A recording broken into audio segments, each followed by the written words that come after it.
தென்றலே மெல்ல பேசு சீரியல்ல இந்த பக்கம் கலா சும்மா சீனுக்காக ஒரு நாடகத்தை போட்டுக்கிட்டு இருக்கு. என் பையனெல்லாம் நீங்க அரெஸ்ட் பண்ணக்கூடாது. அவன் எந்த தப்பும் பண்ணியிருக்க மாட்டான் அப்படின்னு வேணும்னே பயங்கரமா அழுது ட்ராமா போட்டுக்கிட்டு இருக்கிறாங்க. ஆனா போலீஸ் வந்து அரெஸ்ட் பண்ணியே ஆகணும் அப்படிங்கிற மாதிரி சொல்லிக்கிட்டு இருக்கிறாங்க. ஸோ இப்போ அரெஸ்ட்டும் பண்ணிடுறாங்க. ஆனா பரம ஒரு நிமிஷம் மட்டும் டைம் கேட்டுட்டு நேரா போய் இளமதி கிட்ட நான் இந்த கொலையை செஞ்சிருப்பேன்னு நீ நம்புறியா அப்படின்னு சும்மா சும்மா கேட்டுக்கிட்டே இருக்கிறாப்புல. கடைசியில் ஆமா நீ தான் அசோக்கை கொன்ன அப்படிங்கிற மாதிரி இளமதியே வாயால் சொல்லிடுறாங்க.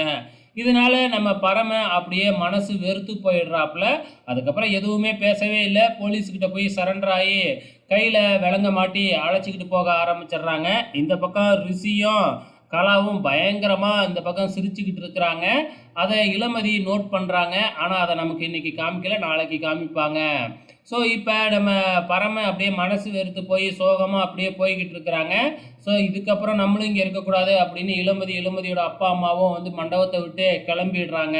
இப்போ பரமனை அழைச்சிக்கிட்டு வந்து நேராக வந்து சிறையில் அடைச்சிட்றாப்புல நம்ம ரிஷி. அடைச்சிவிட்டு பஞ்சு டைலாக்லாம் பேசிக்கிட்டே இருக்கிறாப்புல. ஸோ அதுக்கப்புறம் என்ன நடக்குது அப்படின்னு பார்த்தீங்கன்னா, கொஞ்சம் நேரத்தில் வந்து நம்ம கைப்புள்ள அங்கே வந்துடுறாப்புல.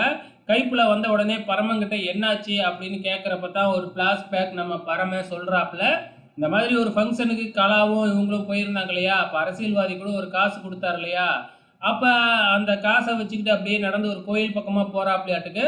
அந்த கோயிலில் சாமி கும்பிட்டுக்கிட்டு இருந்த பொம்பளைங்க கழுத்துலேருந்து செயின் அறுத்துக்கிட்டு ஒரு திருடன் ஓடி இருக்காப்புல. ஸோ அந்த திருடனை துரத்திக்கிட்டு ஓடுறப்ப வந்து பார்த்தீங்கன்னா, அசோகை கொலை பண்ண இடத்துக்கே ஓடி இருக்காப்புலையாட்டுக்கு நம்ம பரமனும்.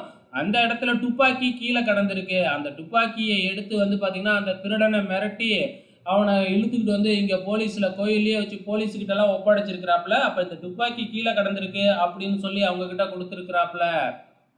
இதுதான் ஃப்ளாஷ்பேக்கில் சொல்கிறாப்புல. ஸோ இன்னைக்கு நம்ம கைப்புள்ள இதெல்லாம் தெரிஞ்சுக்கிட்டாப்புல. இதுக்கப்புறம் என்ன நடக்க போகுதுன்னு தான் தெரியல. பொறுத்திருந்து பார்க்கலாம்.